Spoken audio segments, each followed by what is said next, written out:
today I take one example. So to find the point of local maximum, point of local minimum from a function. And before that, I have discussed that if xy has local maximum value or minimum value at a comma b, then if it's ab equal to 0 and fy ab equal to 0. Okay? This ab at this point ab there is local maximum or minimum. Now what is critical point? This a comma b is the critical point. On the based on the values at this point, we can say this point is point of local maximum or point of local minimum. So for that, first we have to find critical points. So what are the critical points?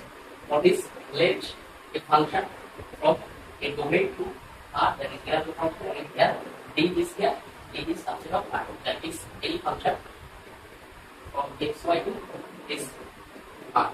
That is the input is the point x or y and output is the real one. So real root function whose domain is subset of R. Now any point x, y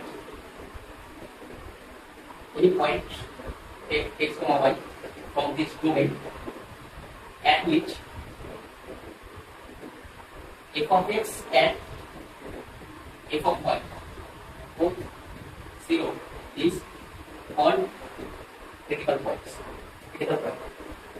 कोई भी point इस domain पे जिसमें f of x and f of y both are 0, we call this point is critical point. Now if at this point if has maximum value, then we call this point of maximum. Okay. If at xy if has minimum value, then we say x comma y is point of minimum.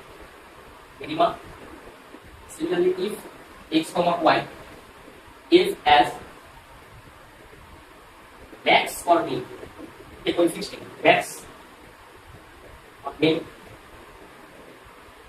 Different नहीं, मतलब इस point पे अगर maximum भी कभी maximum भी आए, कभी मिनिमम भी आए, इस केस में इस पॉइंट पर हमने सेलेक्ट कर दिया. दैट मींस कोई भी a कॉमा b इसको चूज करो, इसका एक नेबरहुड a कॉमा b का, अगर इसमें जो x y है, देयर एग्जिस्ट टू पॉइंट्स